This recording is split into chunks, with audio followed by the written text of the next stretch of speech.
A story a day. And our story today is a gentleman who graduated about the same time I was graduating from St. Mary's, 1984. He was graduating from Starehe. Today, he is the director of Starehe Boys Center. He went to Starehe as a student, as a student. Yes. And now he is the director. Director at Nyangoma Boys would be the principal, the headmaster.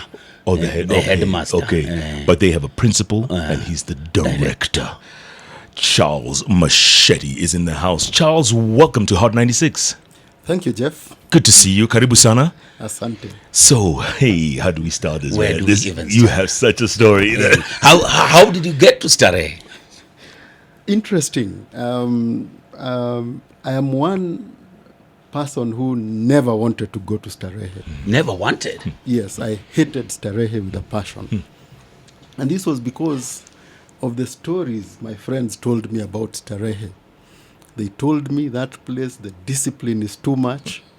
You wear shorts. Your socks must be up all the time. The uniform has funny colors. And there is a dreaded man called Patrick Shaw. And I said, I will not go to that school. So when I was selecting my secondary school choices, I avoided Starehe.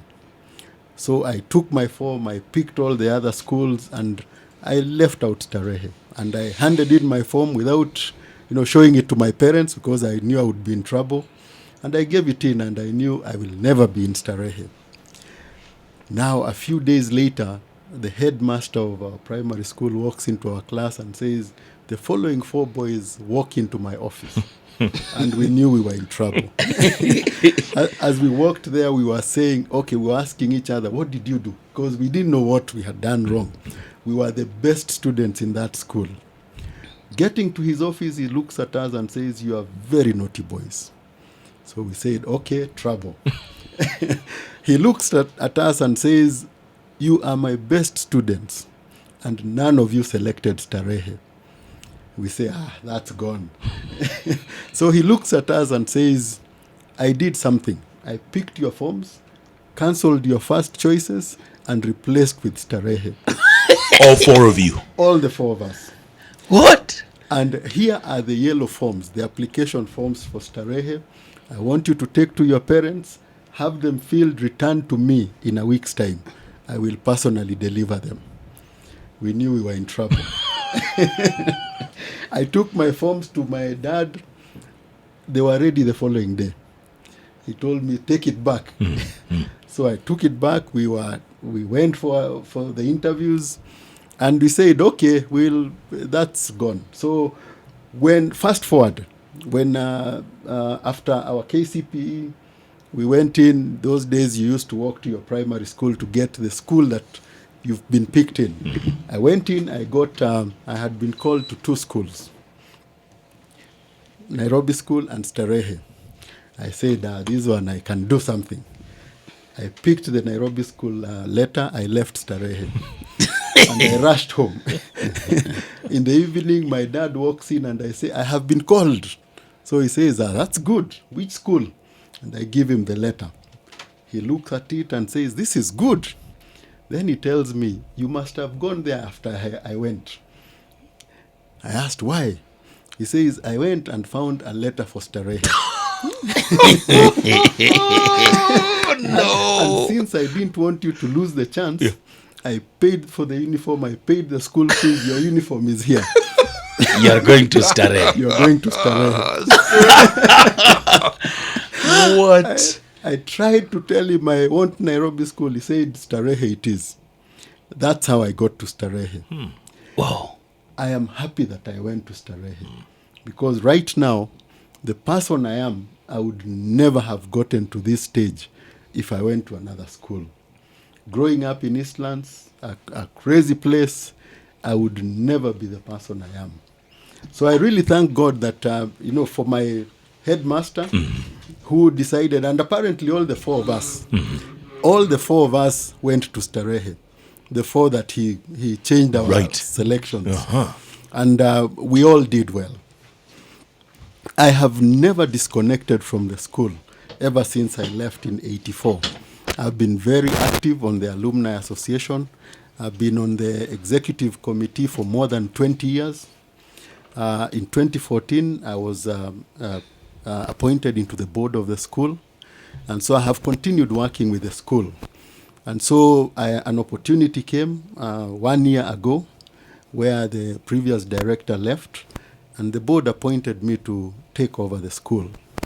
It's been a great journey, just helping the younger boys benefit from what I benefited from. Just getting them to, getting us to set back the pace, set back the culture, set back the principles that makes Starehe what it is.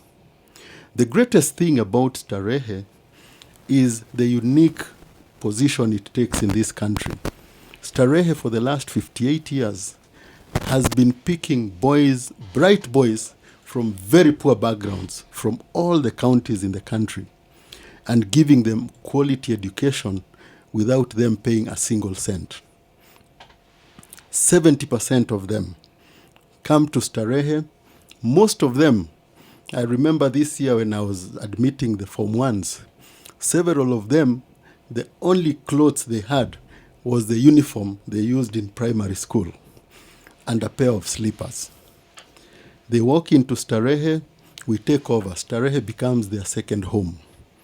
So we clothe them, we feed them, we take care of even their personal things, and we give them a quality education. So 70% are people who pay nothing. Then we have a small category which partially pays according to the means of the parents. Some have single parents, some have parents who can afford something small. So again, their fees is graduated. And what we do as a school, we then look for sponsors to fill up the gap. Then we have only 20% of the boys who then pay fees. Now, what people say is, how are you able to pick all these people from different backgrounds and get them to all excel at the same level? And what we do is we focus on character building. Now, character building enables these boys to do things like identify their limits and work hard to overcome those limits. This is done with a lot of emphasis on out-of-class activities. So we have adventure activities, trekking in the bush, going for President Award, scheme, going for scouting, first aid. And then most of all, we encourage our boys to volunteer to give service without expecting anything back. So we have a very big scheme, voluntary service scheme, where on every holiday, because some of the boys, as I said, come from very poor backgrounds, they have nowhere to go once they come to Starehe. So some of them never go home during holidays. Some of them, getting to their home is another adventure. Some of them, we have to pay their bus fare to get home. We have to actually follow up and make sure they get home and bring them back to school. So during holidays, we encourage them to volunteer.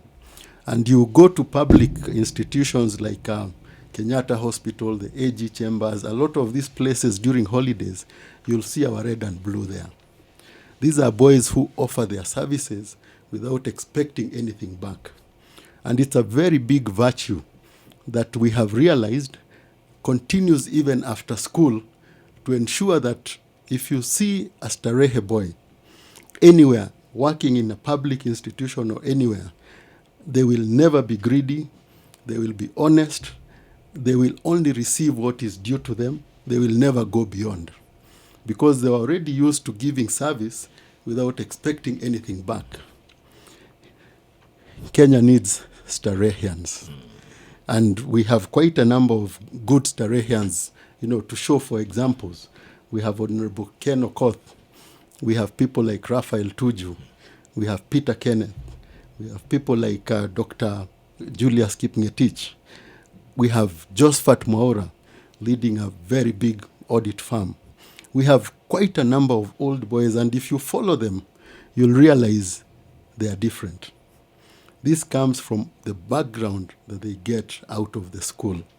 And this is what I bring on the table, having gone through the system, and now going back to just ensure that thousands more of the younger generation are able to benefit from the same.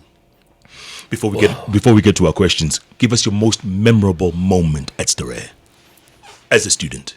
As a student, well, my most memorable occasion was when I walked in as a new first for Arabo, and there was an announcement that all those who want to join the marching band meet in this place.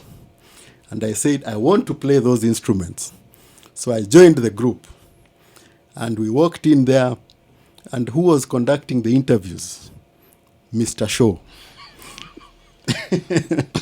I knew I was in trouble. So the first question, once we were settled, he asked the first boy, what is your name? The boy said, John. So Mr. Shaw looks at him and shouts, John what? And the boy looks around and says, John Kamau. Then Mr. Shaw again goes to him, John Kamau what? Shouting and know he's huge. This boy panicked and started walking out. He told him, come back, son. I asked, John Kamau what? So one of the other boys nagged him and said, John Kamau, sir.